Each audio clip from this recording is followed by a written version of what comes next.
Search Ibon, print English in your cellphone, and then yan, print. Tapos, add file. Yan sa baba, yung green, yan ay add file ang ibig sabihin. And then, mamimili ka lang kung camera or files mo. So, ang pipiliin ko ay syempre files dahil nandito yung ipiprint ko.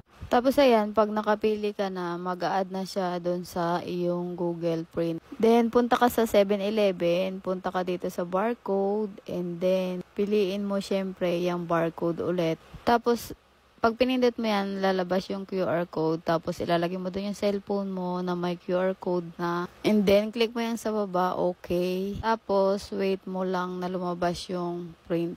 Tapos, click mo yung unahan kasi ang ibig sabihin yan ay print. Tapos, click mo lang tong sa baba, okay. And then, click mo yung files na piprint mo para ma-print mo siya. Click mo yan, kailangan mag-green. Then, click mo lang yan sa baba. Tapos, pipili ka na yan, makikita mo na yung ipiprint mo. And then, click mo lang yan kung gusto mo colored, kung gusto mo A4, kung anong type ng paper ang gusto mong gamitin. So, sa akin, ang pinili ko colored, kaya i-click natin para maging colored yan.